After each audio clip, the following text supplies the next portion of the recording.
दोस्तों नमस्कार, स्वागत है आपका यूट्यूब चैनल एबी टेक में। आज है 27 मार्च 2025 और जान लेते हैं आज की महत्वपूर्ण खबरें जो आज के प्रमुख समाचार पत्रों पर छाई हुई हैं। सबसे पहले यहां पर अपडेट से आप लोग देख सकते हैं कि शिक्षा सेवा चयन आयोग के लिए पहली परीक्षा का सफल आयोजन चुनौती। आप लोग जानते हैं असिस्टेंट प्रोफेसर की परीक्षा तिथि जारी कर दी गई है और ये आयोग की पहली परीक्षा होगी। तो पहली बार जब कोई परीक्षा होती है तो कई सारी मिस्टेक होने की संभावना रहती है।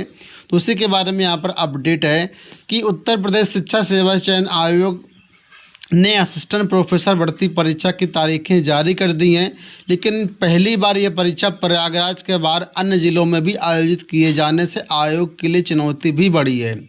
खासतौर पर प्रश्न पत्रों की सुरक्षा को लेकर के इस बार अतिरिक्त इंतजाम करने होंगे। शिक्षा सेवा चयन आयोग के गठन से पहले अशासकीय महाविद्यालयों में असिस्टेंट प्रोफेसर परीक्षा कराने की जिम्मेदारी उत्तर प्रदेश शिक्षा सेवा चयन आयोग के पास थी। बाद में उच्चतर शिक्षा सेवा आयोग का विलय शिक्षा सेवा चयन आयोग में हुआ। अब शिक्षा सेवा चयन आयोग अपने माध्यम से पहली परीक्षा कराने जा रहा है। ये परीक्षा 16 और 17 अप्रैल को प्रयागराज समेत आगरा, मेरठ, लखनऊ, गोरखपुर, वाराणसी के विभिन्न केंद्रों में कराई जाएगी। 33 विषयों में असिस्टेंट प्रोफेसर के 1017 पदों पर होने वाली ये परीक्षा के लिए 1,14,000 अभ्यर्थियों ने आवेदन किया है, जिसमें से तकरीबन 82,000 अभ्यर्थियों के आवेदन एलिजिबल पाए गए हैं जो अब इस परीक्षा में शामिल होंगे।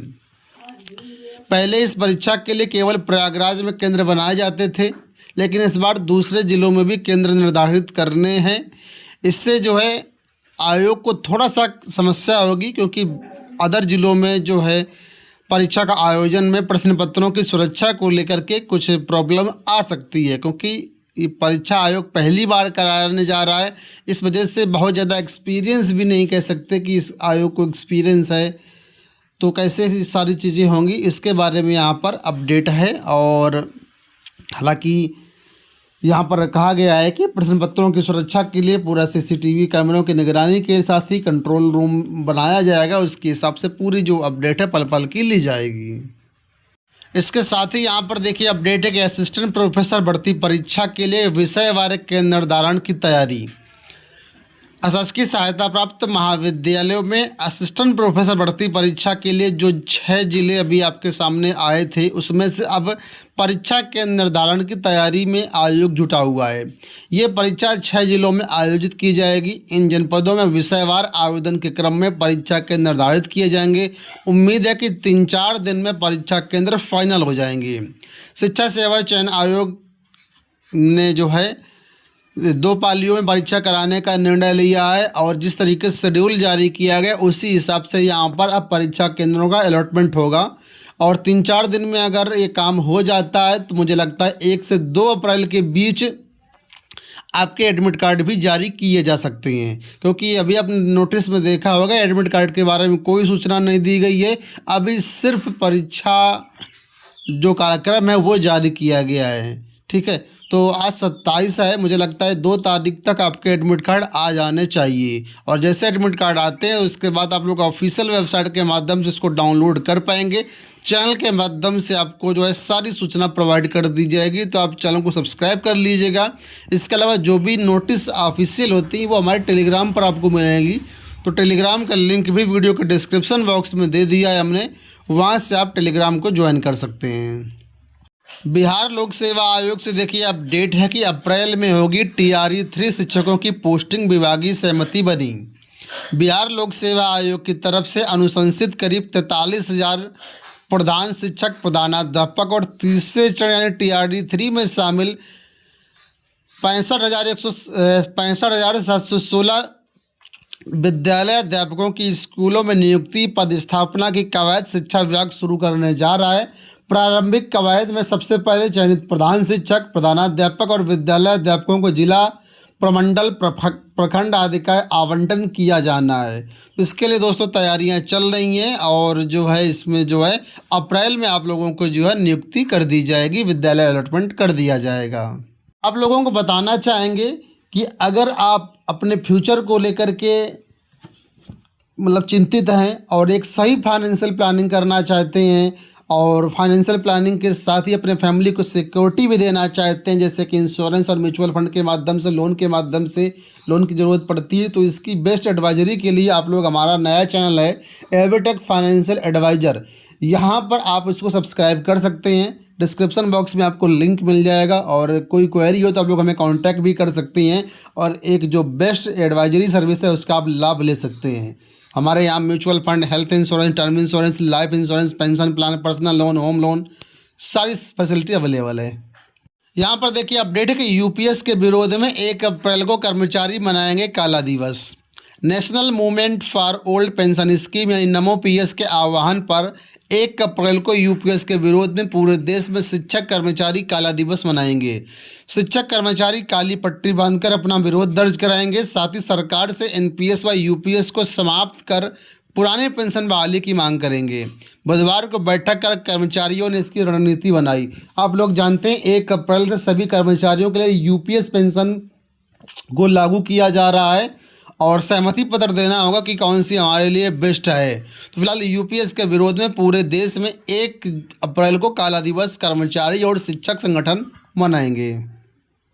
यहाँ देखिए अपडेट है आंगनवाड़ी को लेकर के कि आंगनवाड़ी कार्यकर्ती पद के लिए स्नातक या स्नातकोत्तर डिग्री की अनिवार्यता नहीं। इलाहाबाद हाईकोर्ट ने आंगनवाड़ी कार्यकर्ती के पद हेतु अर्हता पर विचार करते हुए कहा कि इस पद पर नियुक्ति मेरिट सूची न्यूनतम योग्यता यानी हाई स्कूल व इंटरमीडिएट के अंकों के आधार पर तैयार की जानी चाहिए, ना कि स्नातक या स्नातकोत्तर डिग्री के आधार पर उम्मीदवार का मूल्यांकन होना चाहिए। उक्त आदेश न्यायमूर्ति अजीत कुमार की एकल पीठ ने श्रीमती चांदनी पांडे की याचिका को स्वीकार करते हुए पारित किया। बता दें कि याचिका ने आंगनवाड़ी कार्यकर्ती के पद पर अपनी उम्मीदवारी पर विचार करने के लिए हाईकोर्ट में वर्तमान याचिका दाखिल की थी। इसमें बताया गया कि उसके आवेदन को इसलिए खारिज कर दिया क्योंकि तकनीकी गड़बड़ी के कारण वो आवेदन पत्र के साथ अपने स्नातकोत्तर की डिग्री अपलोड नहीं कर सकी थी। मामले के तथ्यों को पर विचार करते हुए कोर्ट ने कहा कि आंगनवाड़ी कार्यकर्ती के पद हेतु स्नातक और स्नातकोत्तर योग्यता को अधिमान्य योग्यता नहीं मानी जा सकता है। तो कहने का मतलब ये है कि ग्रेजुएशन या पोस्ट ग्रेजुएशन की डिग्री अनिवार्य नहीं है। अगर आप आंगनवाड़ी कार्यकर्ती पद के लिए आवेदन करना चाहते हैं तो हाई स्कूल इंटर ही जरूरी है और उसी के आधार पर मेरिट आपकी बननी चाहिए। यहाँ पर देखिए एक अपडेट है कि प्रोबेशन में सेवा असंतोषजनक तो बिना जांच रद्द कर सकते हैं नियुक्ति। आप लोग जानते हो कि जब भी किसी कर्मचारी की नियुक्ति होती है तो पहले उसको प्रोबेशन पीरियड में रखा जाता है। 1 साल या 2 साल का प्रोबेशन पीरियड होता है, यानी अस्थायी सेवा होती है। उसके बाद उसको परमानेंट किया जाता है, इसको प्रोबेशन पीरियड बोला जाता है। तो उसी के बारे में यहाँ पर सहायक अध्यापक व्यायाम की याचिका पर सुनवाई के दौरान टिप्पणी की गई है कि अगर सेवा असंतोषजनक है तो बिना जांच के ही रद्द कर सकते हैं नियुक्ति। इसी के बारे में यहाँ पर अपडेट है कि किसी प्रोबेशनर की सेवाओं की समाप्ति ना तो बर्खास्तगी और ना ही निष्कासन है, ये स्थापित विधि है। ऐसे कर्मचारी को बिना जांच प्रक्रिया के सेवा से हटाया जा सकता है। ये टिप्पणी न्यायमूर्ति सौरभ शमशेरी ने संजय कुमार सेंगर की याचिका को खारिज करते हुए किया है। इसके साथ ही ये जो अपडेट है यहाँ पर भी देखिए दी गई है कि इलाहाबाद हाई कोर्ट ने कहा है कि असंतोषजनक अगर सेवा है कर्मचारी की तो उसको नियुक्ति लेने का यानी स्थायी नियुक्ति का हक नहीं है। तो इस आदेश के तहत जो भी नई नियुक्ति होती है तो यहाँ पर बहुत ही केयरफुल रहने की ज़रूरत है। अपनी जॉब को 100% जो है उसमें अपना मन लगा करके काम करने की ज़रूरत है, क्योंकि ये जो प्रोबेशन पीरियड होता है इसी से आपकी नौकरी जो है स्थायी हो सकती है। अगर सेवा संतोषजनक रही तो आपको नियुक्ति पाने का अधिकार भी नहीं रहेगा।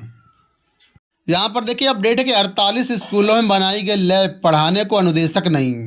कक्षा 6 से 8 तक के छात्र छात्राओं के कौशल विकास के लिए 20,76,000 रुपये से जिले के 48 उच्च प्राथमिक विद्यालयों और कंपोजिट विद्यालयों में प्रयोगशाला तो स्थापित कर ली गई है, लेकिन बच्चों को सिखाने के लिए अनुदेशकों का चयन अब तक नहीं किया गया है।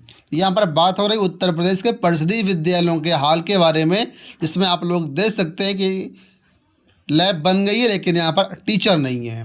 दोस्तों ये हो गई आज की सारी सूचनाएं। उम्मीद करेंगे वीडियो आपको पसंद आया होगा। इस वीडियो में इतना ही, धन्यवाद।